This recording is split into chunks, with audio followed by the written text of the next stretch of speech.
So now that we made these changes, we want to make it so that our website on the web is actually created and looks the same. So right now I'm looking at a file.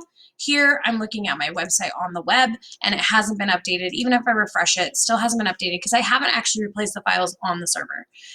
The files on the server have the same exact names as the files that I have on my computer. So if I re-upload these files, what will happen is they will replace the old file with the new file because they have the exact same name. So it overwrites it.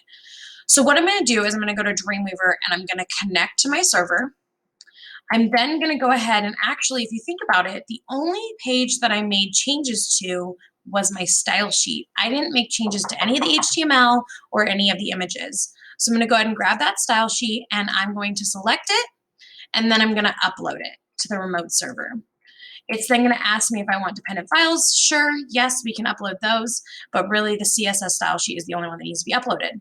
You'll see that if you go back to your file manager, if I refresh it, nothing's changed. It's the exact same one.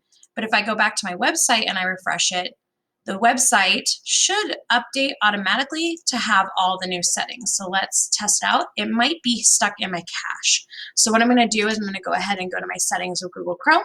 And cache is where your your browser actually saves previous versions of your website. So I'm going to go to clear browsing data under privacy and security and hit the arrow. And I'm going to clear my cached images and files and clear that.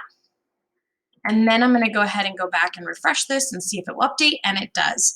The reason it was cached is because my web browser actually was keeping an old version of the CSS file when it previously had made a request from the web server to bring the file over. I was thinking, oh, it's the exact same, but I need to remove that off my computer so I can have the new one come from the server. And now it's updated at my site.